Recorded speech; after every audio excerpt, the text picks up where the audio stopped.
নমস্কার, আমি অর্ণেশ। আজ 25শে বৈশাখ।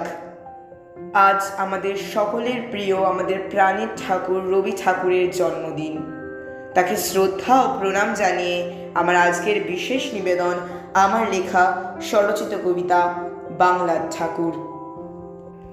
1268 বঙ্গাব্দে 25শে বৈশাখ জোড়াসাঁকো ঠাকুর বাড়িতে রবির আবির্ভাব।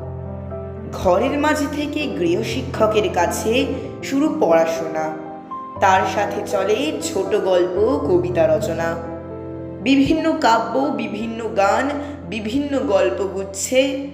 আপনাকে ছাড়া অসম্পূর্ণ লাগে বাংলা সাহিত্যকে। কত লিখেছেন নৃত্যনাট্য, উপন্যাস, গান। এগুলি হলো বাংলা সাহিত্যের অমূল্য উপাদান। ইংরেজদের বিরুদ্ধে কত কি লিখেছেন তিনি, এমনকি নাইট উপাধি ত্যাগ করতেও একবারও ভাবেননি।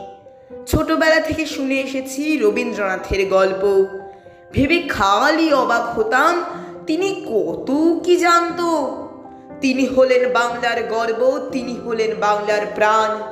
প্রতি বছর তার জন্মদিনে তাকে সবাই জানায় সম্মান। কিন্তু এক অভিশপ্ত 22শে শ্রাবণ আমাদের প্রাণের ঠাকুরের হলো বিসর্জন। তিনি আজও আছেন, চিরদিন থাকবেন আমাদের মনের মণিকোঠায়। অমর হয়ে থাকবেন তিনি সকলের শ্রদ্ধায়। নমস্কার।